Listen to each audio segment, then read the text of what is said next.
Programa Outras Palavras, um oferecimento Sindiúti MG, Sindicato Único dos Trabalhadores em Educação de Minas Gerais. Olá, acompanhe no programa de hoje. Por que democratizar a mídia é preciso? Esse assunto continua no Educação em Debate. No Momento CUT, saiba o que representa investir 10% do PIB na educação. De Brasília, as notícias da CNTE. A coordenadora-geral do Sindiúti, Beatriz Cerqueira, continua a conversa com a blogueira Conceição Oliveira, do blog Maria Fro. O assunto envolve democratização da mídia, a participação dos jovens nas discussões de assuntos da atualidade e liberdade de expressão.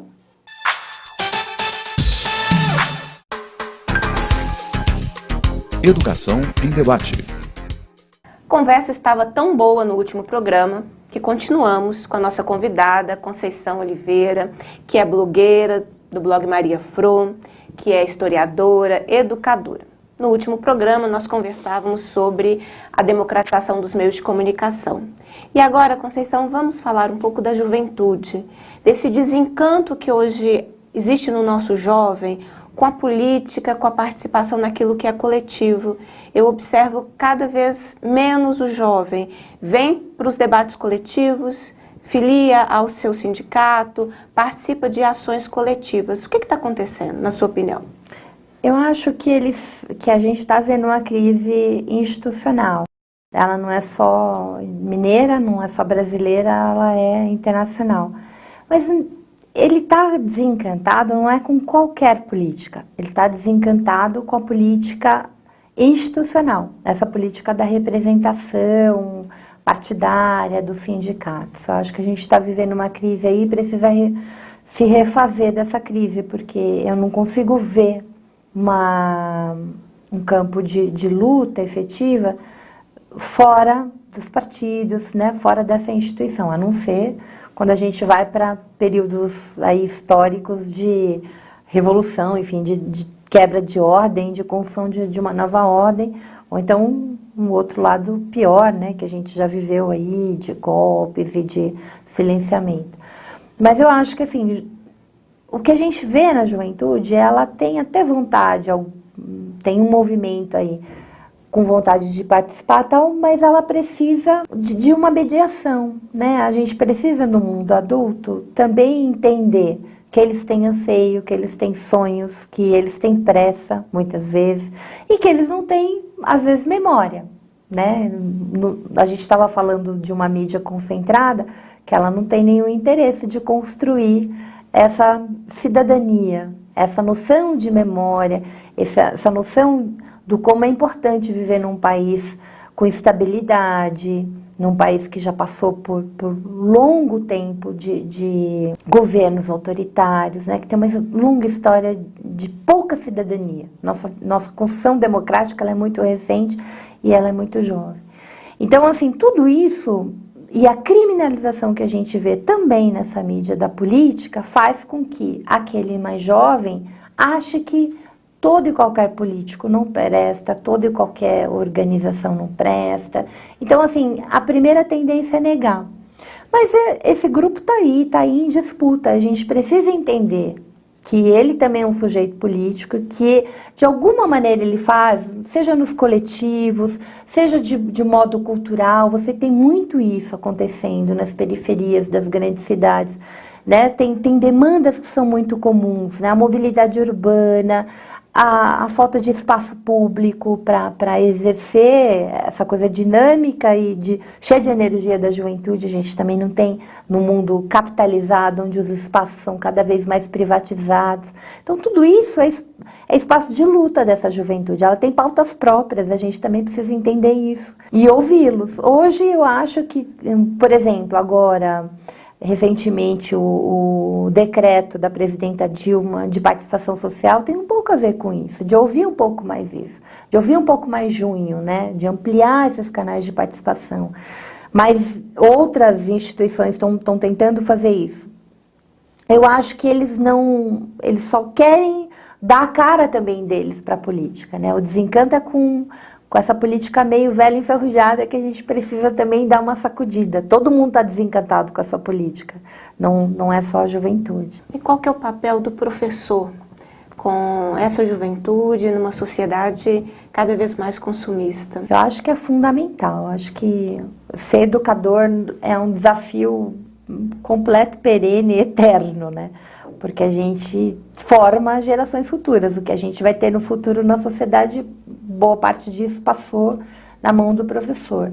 E aí eu estou falando daquele professor que tem isso como compromisso, né? Que ele sabe que, para além de levar informação, de ensinar conceito, ele também tem uma obrigação profissional de ensinar valores e atitudes cidadãs para esse indivíduo em formação. E o professor ele precisa pegar, por mais que tenha problemas, né, a categoria, por mais que alguns governos depauperizem essa categoria, superexplorem, etc. e tal, quem está no campo da educação não pode abrir mão da formação, né? Então, esse professor precisa saber que ele é parte, né, de uma sociedade formadora. Óbvio, nem todo professor... Toda a formação da sociedade não está na mão só do professor, se forma de diferentes formas. A gente cria sujeitos machistas ou homofóbicos também dentro de casa, também pela televisão, né? O professor não pode também receber toda a dor do mundo, mas aquilo que ele tem de compromisso, ele não pode abrir mão, né? Ele é um sujeito que tem condições de, primeiro, porque ele está num campo da autoridade, num lugar da autoridade, ele está num lugar do campo de afeto, na relação que ele estabelece com aquele grupo que ele segue durante tanto tempo, durante longo período do dia. Então, ele é um sujeito importante. Se ele tem legitimidade, se ele tem compromisso, ele é transformador nisso, para criar um cidadão e um sujeito mais solidário, né? Mais preocupado com valores humanistas e menos preocupado em ir para o shopping e usar a marca XYZ e achar que ele é melhor ou pior que alguém porque ele tem ou deixou de ter alguma coisa, né, que se possa comprar. A formação, o ser estar no mundo, ele é uma construção e muito própria. Você não compra em nenhum lugar. Não tem onde vender isso. Ser um bom cidadão não está à venda. Para finalizarmos, Conceição, como é ser blogueira, progressista, feminista, nessa conjuntura aí de tantas disputas que nós vivemos? Eu acho que é quase uma necessidade para mim, né? Exercer o direito da liberdade de expressão, para mim é um valor, assim, quase como respirar. Né, eu vejo todos os dias coisas que desdizem, brigam com o fato, né, nas TVs, nos jornais, assim, o pouco jornalismo que existe. E eu vejo melhoras expressivas nesse país e não consigo ver a cobertura e ficar alheia a isso. E mais, eu acho que como educador você também tem um trabalho de formação quando você escreve, quando você se posiciona na rede, com as escolhas que você faz, com aquilo que você abraça ou com aquilo que você rejeita. Eu tenho um monte de jovens na minha rede. É engraçado, a minha rede não é uma rede de velharia, não. Ela tem bastante meninos da universidade, tem meninos da idade da minha filha. É engraçado, às vezes alguns dos meus textos é lido, algum professor leva, enfim. E aí, quando eles descobrem que a Marina é minha filha, eu falo assim, você é filha da Maria Fro, é engraçado. Ela até um pouco de orgulho, assim, da mãe blogueira, né, que às vezes dialoga mais próximo com os amigos que ela mesma, que é mais tímida. Eu acho que todo mundo que tem um pouco de consciência política, um compromisso com esse país, né? E quando eu digo compromisso com esse país, significa compromisso com os avanços desse país, com a inclusão de uma Argentina, com uma efetiva melhora em resultados do IDH, com o aumento da alfabetização de crianças de 6 a 15 anos, né, que você consegue ver em dados concretos do IBGE. Enfim, quem tem compromisso com um país, né, que as pessoas tenham mais direitos, né, que mais gente tenha mais direito, que seja menos concentrado, precisa falar, precisa exercer o mínimo de espaço que a gente tem, que hoje está nas redes sociais, está na blogosfera. Então, meu papel como mulher, como ativista, como alguém que combate o machismo, que combate a homofobia, que combate a concentração da mídia, é me expressar, me posicionar o tempo inteiro, não abrir, óbvio, né, com coerência, com algum conhecimento em cima do que está falando, não sair só, porque a gente também tem um lado aí ruim, que é esse opinativo para tudo quanto é lado, sem muita propriedade. Claro, estou falando de se posicionar com propriedade, com algum conhecimento de causa, né, tomar um lado sim, mas não entrar, né, nesse jogo de amo, odeio e tal. Quer dizer, a gente está falando aqui de um espaço de construção mesmo da cidadania. E eu acho que a rede, ela pode ser isso. Mesmo nesse mundo meio oba-oba, meio fla-flu, a gente pode se posicionar, escrever com alguma clareza, tentar argumentar, enfim. Isso faz uma diferença, tem feito uma diferença. Você teve a oportunidade de participar de um bate-papo com a Conceição Maria Fro. Agradeço muito a oportunidade dessa conversa. Pelo convite. Discutimos questões importantes, como a questão da democratização dos meios de comunicação e do nosso papel enquanto educadores, como a juventude. Como você disse, né, a juventude é aquilo que a sociedade vai formá-la. Então, nós também somos responsáveis por essa sociedade e por essa juventude. Muito obrigada pela sua presença e a sua participação. Muito obrigada. Saiba o que pensam os trabalhadores da educação em Minas. Profissão educador. Maria da Penha de Araújo, sou da rede municipal da cidade de Patinga, da escola Chilene Cristina Pereira, né? Estou na rede, vou fazer 5 anos agora, né? E estou muito feliz, porque a partir do momento que nós estamos conscientes daquilo que nós estamos fazendo como profissional na área da educação, né, temos liberdade também de expressão. E com isso a gente usa a nossa imaginação e somos capazes de alcançar voos que os nossos colegas que ficaram parados no tempo ficam imaginando, nossa, ela conseguiu. Mas parado no tempo a gente não vai chegar a lugar nenhum. É com muita garra, determinação e respeito aos nossos colegas. Sidney Soares Pinto, Escola Municipal Eurico Alves Moreira, Esmeraldas, Minas Gerais. Eu queria falar um pouquinho sobre a importância do professor na vida do educando.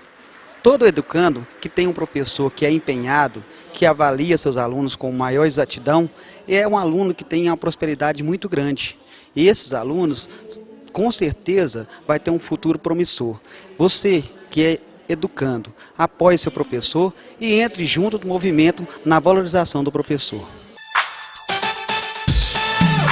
Tire a sua dúvida com o nosso departamento jurídico. Tira dúvidas. Eu gostaria de saber se as servidoras designadas possuem direito à licença maternidade pelo Estado de Minas Gerais. Sim, toda servidora contratada grávida ou até 5 meses após o seu parto e que teve o contrato encerrado antes da licença maternidade faz jus ao pagamento integral do benefício. Para maiores informações, entre em contato com o Departamento Jurídico do Sindiúti. Ativista de direitos humanos, Bernadette Rocha Lage, está no Outras Palavras para falar sobre direitos dos povos ciganos. Atualidade. Hoje nós temos um assunto muito interessante e diferente aqui no programa. Nós estamos recebendo a Bernadette Lage Rocha, ela é articuladora de direitos humanos e nós vamos falar sobre os grupos ciganos, no Brasil, especialmente em Minas Gerais. Bernadette, tudo bem? Tudo bem.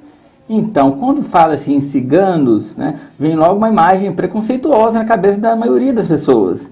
E nós sabemos que não é bem assim, né? A origem desse povo lá no Oriente, passando pela Europa, depois expulsos para outros países, inclusive no Brasil, chegaram como degradados, sim, na época da coroa, sim, não é isso? E esse preconceito persiste ao longo de séculos? Sim, eles estão aqui no Brasil há mais de 4 séculos e eles têm um estado de visibilidade total. A gente pode observar que você não vê os homens ciganos na rua. Você consegue ver as mulheres, elas estão lendo a mão, mas os homens não saem porque o tratamento que eles recebem da sociedade é um tratamento completamente diferente do que os outros brasileiros recebem. As pessoas desconhecem o fato de que os ciganos, eles são brasileiros e estão protegidos pela mesma Constituição. Uhum. E o sofrimento deles, a falta de liberdade, o tratamento que eles recebem, às vezes, por exemplo, eles reclamam muito que quando são abordados, às vezes estão dirigindo, o tratamento é como se fosse uma situação de perigo. E não então, tem um comportamento racista em relação Sim. a esses grupos, né, sociais, étnicos, né? Sim. Agora, nota-se também que são grupos que mudam muito, né, de cidade para cidade. Eles são nômades ou isso é uma pressão social que eles recebem? Sim, é exatamente aí.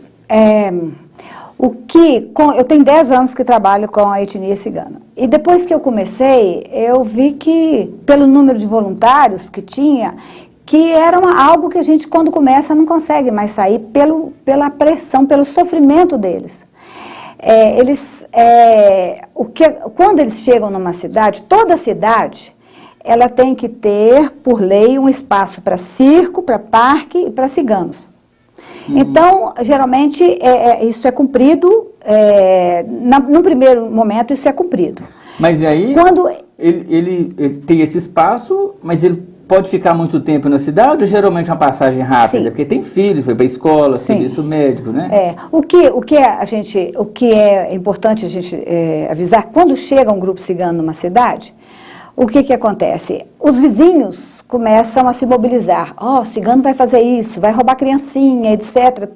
E isso é um negócio tão forte na sociedade que é o que a gente chama, esse imaginário coletivo, essa memória afetiva, porque quem passou isso está acima de qualquer suspeita. Foi a vovozinha, o titio, o avô que falou assim, não chega perto de cigano não, que vai roubar, que vai acontecer isso.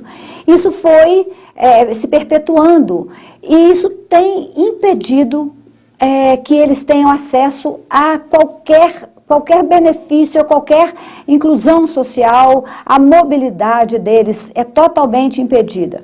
Então, o que acontece? Começa todo mundo a pressionar o prefeito expede uma ordem de saída, geralmente tem uma desculpa, porque nós vamos fazer uma reforma, porque vai ter exposição e tal, expede uma ordem de saída e passa para a polícia que vai lá e dá um prazo para eles saírem. Eu já tive, assim, oportunidades de assistir, eles virem até mim e falar, eles pedem para esperar chegar um exame, que conseguiu, por acaso, um exame de fazer um preventivo ou vacinação. Não, eles têm que sair. Então, esse preconceito é maior por parte da sociedade? Não, ele é todo. Inclusive, o Brasil, aconteceu um fato muito interessante. É o país em que parece que é o único país que os reconhece. Pela primeira vez, eles foram incluídos, ano passado, em 2013, em Bolsa Família, Bolsa Escola, eles não eram atendidos pelo SUS. Então foi uma grande conquista. Foi uma conquista, inclusive, isso é coisa para a gente exportar esse modelo para salvar os ciganos da Europa. Porque lá são 15 milhões, são expulsos todos os dias. Aqui no Brasil são cerca de 800 mil? 800 mil, segundo o IBGE, 800 mil. Mas, pelo que a gente vê, muitas pessoas não se afirmam como ciganos. Entendi. Talvez até, Bernadette, desculpe interromper, até pelo preconceito, né? Sim, não eles escondem. Se ela se reconhece socialmente, pode ter receio de ser alvo de discriminação. Exatamente. Também, não é? Tem um cantor mineiro, que é até muito famoso, eu conversando com ele pegou, até companheiro da gente na luta, e ele falou assim que ele foi descobrir que ele era filho de ciganos quando ele era adulto, que era aquela conversinha dentro de casa, aquele negócio, sabe? Ele sempre ouvia um murmúrio, e eu já vi várias pessoas, eu vi professor de uma universidade federal, que é muito amigo nosso e tudo, ele acompanha a causa, ele me contou a história dele, que ele também aconteceu isso, ele ouvia aquela história, então a família escondeu que era de origem cigana para poder sobreviver. E eu queria dizer, gente, é muito importante a gente dizer isso, é que mesmo a parcela rica, né, dos ciganos, que eles têm condição, que moram em apartamentos bons e conseguem estudar os filhos e trabalham, eles escondem, e são 10% só, eles sofrem muito. E é um estresse constante. Eu acompanho a etnia, eu tenho um Facebook que é Direitos Humanos Etnias, e tem uma fanpage que é Direitos Humanos Etnia Cigana. Então, os artigos que a gente escreveu e vídeos que a gente fez, fomos para Rio Mais 20, para o Fórum Mundial de Direitos Humanos, e, enfim. O que é mais interessante é que a gente quer deixar claro que essas pessoas querem ajudar, esses ciganos que têm condição, eles querem ajudar, eles sofrem muito e eles escondem essa condição deles de ciganos justamente para poder, cada vez que eles saem, que eles são reconhecidos como tal, os casos que eles contam são vítimas muito fortes. Na verdade, é uma necessidade de uma integração social e cultural, né? Junto com todas as outras comunidades e grupos, né, da sociedade. Nosso tempo chegou ao final. Obrigado pela sua participação conosco, tá bom? Boa sorte. Obrigada. E até a próxima.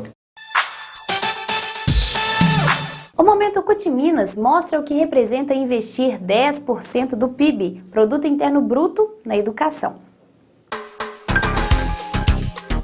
Momento CUT Minas. O que significa na prática investir 10% do PIB na educação? E hoje é investido quanto? O investimento hoje gira em torno de 5%.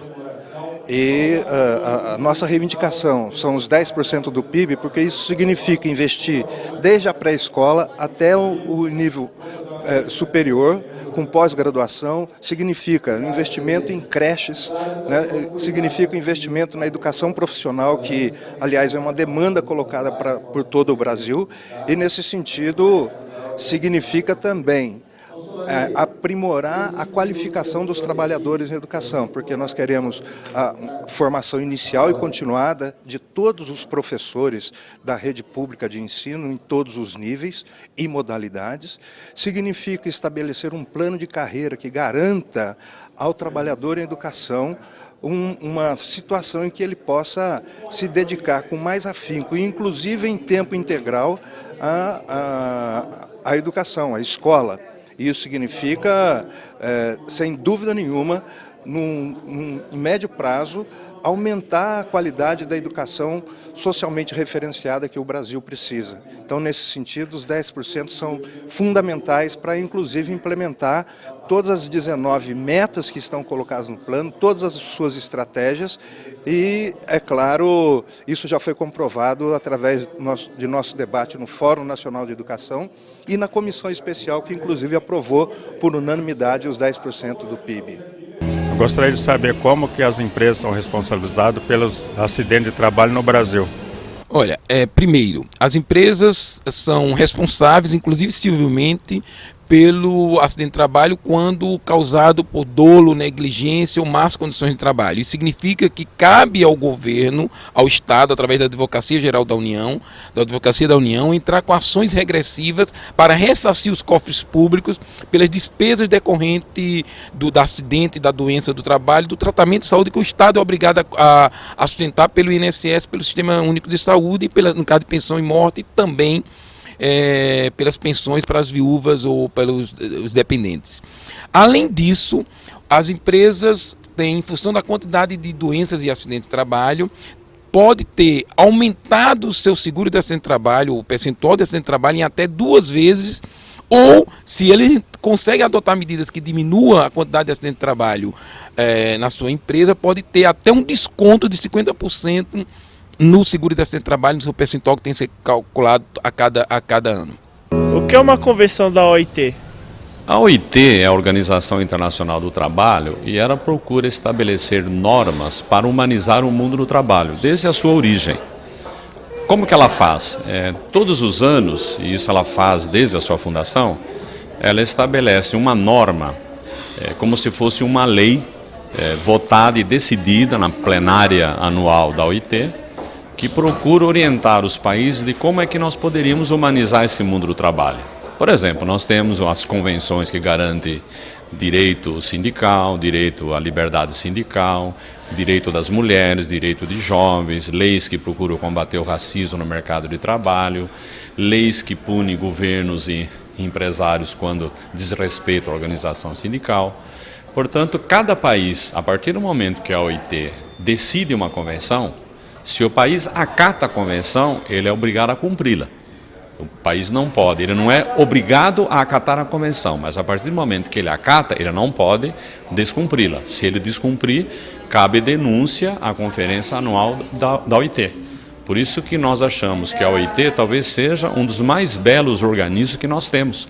Porque é um dos poucos organismos onde nós falamos, onde nós atuamos, onde nós decidimos questões orientativas para o mundo do trabalho. Sempre com aquela visão de humanizar o mundo do trabalho, para fazer com que não prevaleça nas relações entre o capital e trabalho apenas aqueles que têm a lógica do capital, mas aqueles que têm, acima de tudo, a democratização nas relações de trabalho, as relações mais humanas e procurando, acima de tudo, garantir direitos para a classe trabalhadora, seja ela de homens, mulheres, jovens, crianças, etc.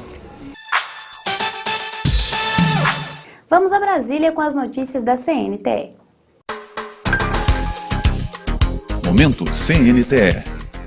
Lançada durante o Conselho Nacional de Entidades da CNTE, a revista Mátria chega à 13ª edição com um novo projeto gráfico. A publicação homenageia o Dia Internacional da Mulher, 8 de março, com assuntos que refletem a realidade da educação brasileira e das mulheres, que representam 85% da categoria de educadores, apontando alternativas para os problemas da atualidade.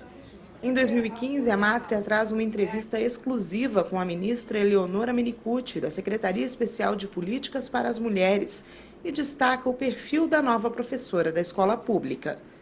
Para a secretária de Relações de Gênero da CNTE, Isis Tavares, a revista está cada vez mais educadora. A Mátria não é só uma revista para mulheres, era uma revista que ela é feita para uma categoria que é eminentemente feminina e que precisa ser valorizada também pelos homens, pelos trabalhadores em educação, sejam eles professores, sejam eles funcionários ou funcionárias.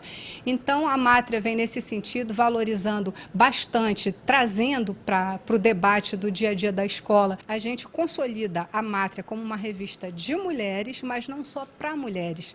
É uma revista que fala do universo feminino, fala do que é o feminismo e fala muito para a sociedade. Está cada vez mais a Mátria educadora. A revista Mátria é distribuída em todos os sindicatos filiados à CNTE, que levam os temas para discussão nas escolas. O conteúdo da Mátria já está disponível na internet, em edição ampliada. Veja em www.cnte.org.br. O nosso programa de hoje vai ficando por aqui, mas antes, fique com o nosso quadro de humor.